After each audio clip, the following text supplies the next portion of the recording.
A partir del segle VIII, el domini de les tropes carolíngies avança des de França cap a la península Ibèrica, amb l'objectiu d'arribar fins a l'Àndalus. La via d'entrada natural és pel Pirineu, de manera que aviat arribaran pel Pla de l'Estany. És en aquest context que la noblesa laica i eclesiàstica s'assentarà al territori i començarà a estendre la seva presència per configurar els primers nuclis de població medievals. Esglésies i monestirs, juntament amb els castells, esdevindran el vèrtex de poder durant els propers segles.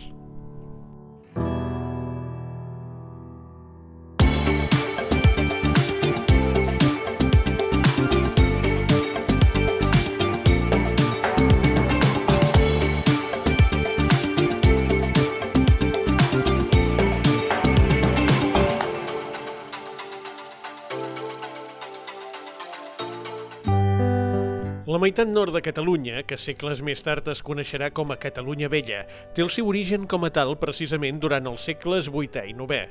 És en aquesta època que el poder franc carolingi vol contrarrestar el de l'Àndalus i crear una marca defensiva, pel que Girona i Barcelona seran els primers territoris en ser ocupats. En aquest moment, l'Església jugarà un paper fonamental, juntament amb la noblesa, en l'expansió militar i la consolidació dels nuclis de poblament. Nosaltres sabem, a través de diverses fonts, que cap a l'any 785 la ciutat de Girona es va lliurar al poder dels carolingis i una mica més tard, cap a l'any 801, un exèrcit liderat per el fill de Carlemany aconseguia capturar la ciutat de Barcelona. Fruit d'aquestes campanyes i d'altres campanyes, liderades, insisteixo, per als comtes, per als membres de l'aristocràcia militar d'aquest regne franc, es va consolidar un territori que a grans trets coincideix amb el nord de Catalunya, des del Llobregat cap al nord, sota aquest domini dels francs. En aquest context, el territori de l'actual Banyoles va ser ocupat ben aviat. De fet, al segle IX ja tenim constància de l'existència d'un primer monestir benedictí, que evidencia l'ocupació i l'explotació d'aquestes terres. Estem al claustre del monestir de Sant Esteve de Banyoles, que és un edifici especialment important i rellevant dins del patrimoni de la comarca del Pla de l'Estany. Es tracta d'un monestir fundat en algun moment imprecís abans de l'any 822, segurament pocs anys després de l'arribada de les tropes franques, les tropes dels carolingis al nord de Catalunya. Aquest monestir no sabem exactament quan es va fundar, però sens dubte és un dels monestirs més antics fundats en època medieval. Coneixem el relat de la seva fundació a través d'un text avui perdut, però que és conegut, que va ser la concessió d'un privilegi l'any 822 a un abat d'aquest monestir que es deia Marc Oral. Marc Oral va viatjar fins a la cort carolíngia i allí va obtenir un privilegi després d'explicar breument com havia aparegut aquest monestir. Marc Oral, l'abat Marc Oral, explicava que el seu predecessor, un abat que en diem Bonitus, mantenint la forma llatinitzada, havia ocupat un espai on antigament hi havia hagut una església i havia construït en aquest espai una església, unes dependències per una comunitat de monjos i també un espai per el que llavors se'n deien genèricament els pobres, és a dir, persones que no eren eclesiàstiques. L'abat Bonitus havia ocupat aquest espai amb l'ajuda d'un comte que es deia Odiló. La col·laboració amb aquest comte Odiló ja ens suggereix que l'abat Bonitus era un personatge socialment important, que tenia unes connexions polítiques rellevants i sense les quals potser no es podria entendre la fundació d'aquest monestir, sense la col·laboració, l'estreta col·laboració amb el poder dels conqueridors francs en aquest territori. El privilegi concedit a l'abat Marc Oral esmentava el fet que l'abat Bonitus s'havia instal·lat en un territori desert i que era gràcies al treball i a l'esforç de Bonitus i els seus monjos que s'havia creat i s'havia pogut fundar aquest monestir dedicat a Sant Esteve. De fet, no se sap del cert si abans del monestir ja hi havia hagut una església o va ser una estratègia per justificar l'ocupació i facilitar la sacralització d'aquest espai. No obstant això, el privilegi de Mercurial seria clau per assegurar, consolidar i legitimar el domini i el poder de l'abat sobre les terres i les persones que les ocupaven. El monestir de Sant Esteve, doncs, existia ja des dels primers temps de la presència carolíngia a Catalunya. Amb els anys va anar creixent i ampliant la seva estructura, tant l'església com les dependències pròpies de la vida monacal, així com la seva influència i pes en el territori. Aquest monestir dels principis del segle IX, sens dubte, i ja tenim a més el privilegi del 822 que ens ho diu, tenia ja una església i tenia també segurament unes dependències per acollir una comunitat de monjos estructurada potser al voltant d'un espai com el que ens trobem en aquests moments. El que sí sabem, perquè en tenim una prova documental, és que l'any 957 s'havia refet l'església del monestir, s'havia refet aquesta església amb un nou edifici, un edifici sens dubte més gran i més sòlidament construït, i això ho sabem perquè el 957 el bisbe Arnulf de Girona va venir expressament a Banyoles per consagrar aquesta nova església, és a dir, per fer-la apta per al desenvolupament de la litúrgia.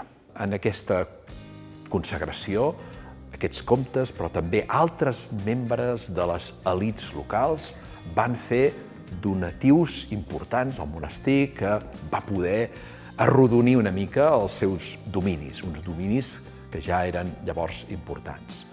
Aquesta església, al cap d'un temps, també devia quedar petita i cap a l'any 1086 una nova església ja s'havia consagrat i de nou va fer venir el bisbe de Girona per consagrar-la. Aquestes successives consagracions dels bisbes de Girona ens demostren la importància també del lligam entre la comunitat d'aquests monjos, que eren benedictins, monjos benedictins, amb les autoritats de l'Església de la diòcesi. I aquí cal fer una precisió. No només els monjos no només tenien cura d'aquesta església de Sant Esteve, l'església del monestir, sinó que també havien impulsat la construcció d'altres petites esglésies en els seus dominis. Tenim, per tant, una política de cobrir el paisatge d'elements cristians, d'edificis religiosos, que són un element molt important en el patrimoni del territori, de l'entorn del monestir de Banyoles. El monestir de Sant Esteve de Banyoles, a partir d'un patrimoni que segurament ja tenia al segle IX, hem de suposar que aquest domini es devia consolidar i en part això va ser paral·lel al canvi polític que es va produir paulatinament durant el segle X, en què a poc la monarquia carolíngia va deixar de tenir una presència i un poder efectiu en el territori. A poc, al segle X, van ser els comtes de la família de Cerdanya els que van tenir una presència en l'entorn. Són aquests comtes autòctons els que promocionen també el monestir de Sant Esteve de Banyoles i que són presents i ajuden a mantenir eixamplar en alguns casos aquests dominis. Durant tota l'edat mitjana, el poder religiós tindrà una gran importància arreu d'Europa i també a Catalunya. La fe cristiana esdevé un dels poders més importants. En una societat eminentment analfabeta i profundament creient, el paper dels monjos com a intermediaris entre el poble, Déu i els sants esdevenia la clau de volta que explica la gran influència que tenien en tots els àmbits.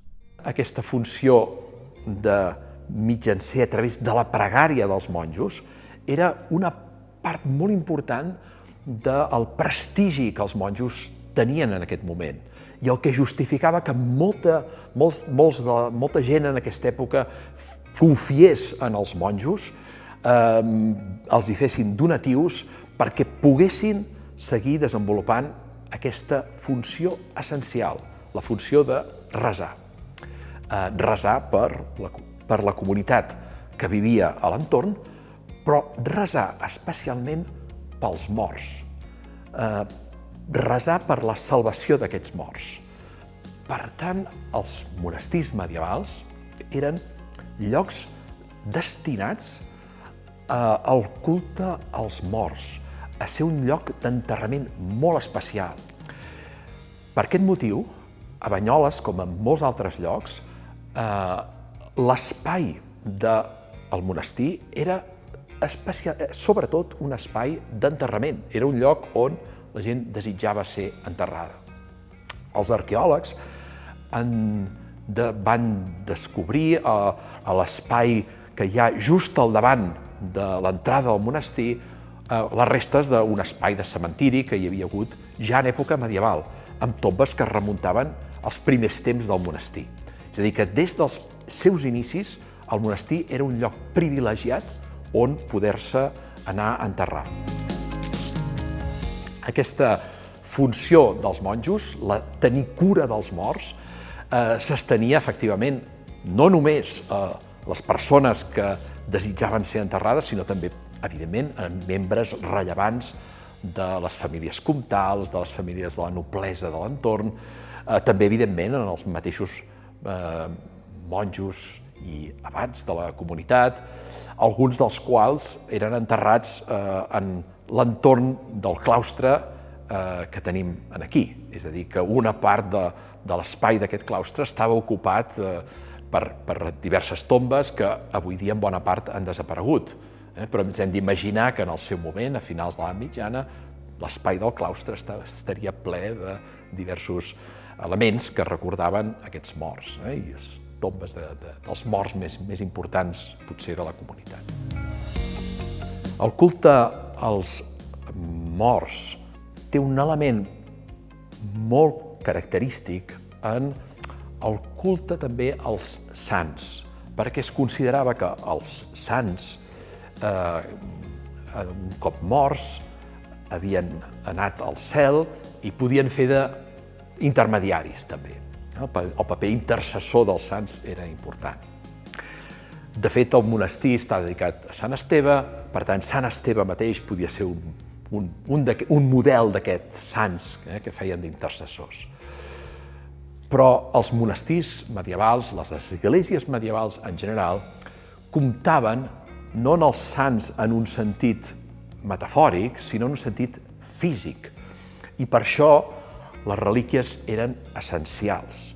Les relíquies significava que els sants no eren només aquests homes que havien viscut una vida virtuosa i que ara eren al cel, sinó que eren un element tangible que es podia tocar, que es podia veure, que a través dels sentits es podia percebre la presència d'aquests sants amb les restes materials dels seus cossos. Això és el que anomenem relíquies.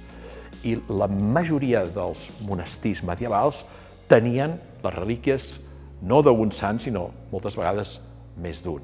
En el cas de Sant Esteve de Banyoles, les relíquies de Sant Martirià eren, en aquest sentit, un element molt important en la funció dels monjos com a mitjancers. Ells custodiaven les relíquies d'un sant, en aquest cas Sant Martirià, i la presència física d'aquest sant era un element molt important per consolidar la funció de lideratge religiós que tenien els monjos a l'època. Ora et labora, diu la màxima benedictina. resar però també treballar, una tasca que més aviat faria referència a treballs de preservació del coneixement.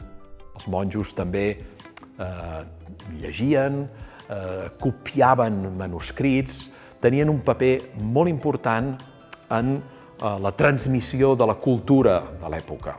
Era part de la seva combinació d'activitats entre resar i dedicar-se al treball. El treball era especialment aquest treball intel·lectual.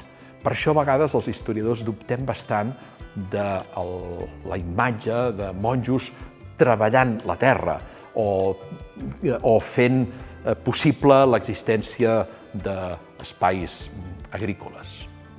Hem de potser imaginar-nos la seva tasca com més aviat una tasca intel·lectual i la tasca agrícola confiada, en el millor dels casos, a una família de laics, a una família en el sentit medieval de la paraula, és a dir, un col·lectiu de laics que es dedicaven al treball de les terres. Ells, els monjos, segurament dirigien aquests treballs, però físicament ells no es dedicaven al conreu de les terres de forma regular. Com a important centre religiós i de control territorial i de les persones, el monestir de Sant Esteve no va estar exempt de conflictes com qualsevol altre castell i centre de poder durant l'edat mitjana. El monestir va ser víctima d'uns atacs per part d'un grup que no es pot identificar molt bé a mitjans del segle X i precisament per aquest motiu va caldre tornar a refer, o almenys això és el que se'ns diu, va caldre tornar a refer l'Església. Alguns historiadors han atribuït aquest atac a uns grups de magiars, és a dir, gent que provenia de l'actual Hongria. Però també hi ha la possibilitat que es tractés d'altres grups, potser musulmans, potser escandinaus, no sabem molt bé. Però és evident que el monestir ha experimentat durant la seva història diverses fases d'expansió, destrucció. I per aquest motiu, quan veiem el monestir, en realitat estem veient un edifici en què es combinen elements de diversos períodes, es sobreposen diverses campanyes de reconstrucció, construcció successiva, fruit d'aquesta destrucció. És evident que de portes endins el monestir era espai de pregària i de cultura, però també espai de control a la manera feudal. Les persones que residien i treballaven a les terres sota el control monacal havien de satisfer diversos pagaments a les autoritats eclesiàstiques, uns tributs que s'aniran estenent i evolucionant amb el pas dels segles. Aquests pagesos oferien als monjos unes rendes a canvi de treballar les terres que formaven part dels dominis monàstics. Era un sistema feudal, els abats del monestir eren com senyors feudals. En aquest sentit, els pagesos que treballaven les terres dels seus dominis eren considerats els seus homes i a canvi de treballar les terres, el dret de treballar les terres obligava a oferir una part de les collites als monjos. Per tant, els monjos del monestir de Sant Esteve de Banyoles, com a senyors feudals d'un domini important, rebien anualment rendes de centenars i centenars de famílies pageses, disperses en un territori relativament ampli. Eren aquestes rendes el que permetia sostenir la litúrgia a l'església, la vida d'aquests monjos en el monestir, la que permetia, en la majoria dels casos, ampliar el recinte monàstic, refer l'església, encarregar obres d'art.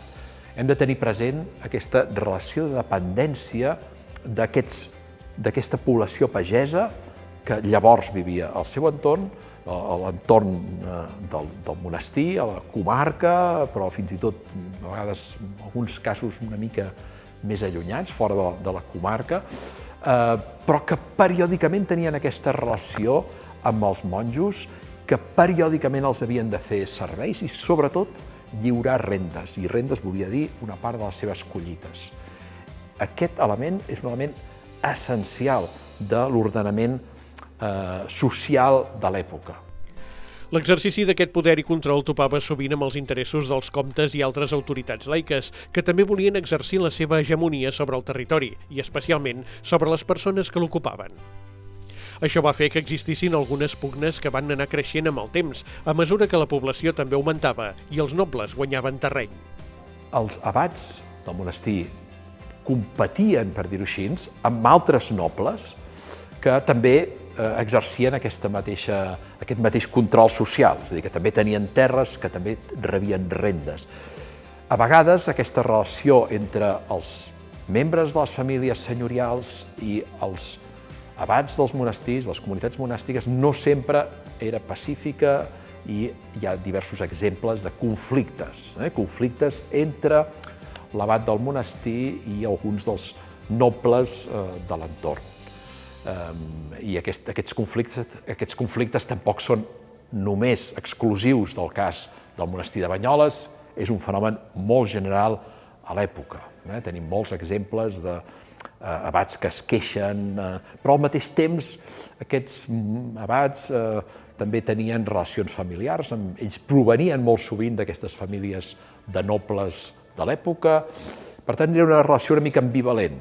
D'una banda ells volien preservar el seu control social, però per l'altra banda també la relació d'aquestes famílies nobles amb el monestir passava també per a vegades moments de tensió, però també moments d'entesa, en el sentit que molts dels membres de la comunitat monàstica hem de suposar que eren membres de les famílies nobles de l'entorn. La història del monestir de Sant Esteve s'allarga en el temps durant 1000 anys. Si bé l'època d'esplendor, poder i influència s'anirà apagant a partir de la baixa edat mitjana. Finalment, els últims monjos que vivien a les dependències van ser exclaustrats arran de la desamortització de Mendizábal el 1835, una mesura estatal que va afectar especialment els monestirs amb les comunitats més reduïdes. Les successives destruccions, reformes i modificacions que va patir al llarg de la història han fet que el monestir de Sant Esteve actual respongui més aviat a un estil neoclàssic, propi del segle XVIII, si bé encara guarda la memòria de tots els segles en què va ser testimoni de l'origen, el creixement i la consolidació de la Banyoles que coneixem ara. Però d'això en parlarem en un proper capítol de Comarca que Batega.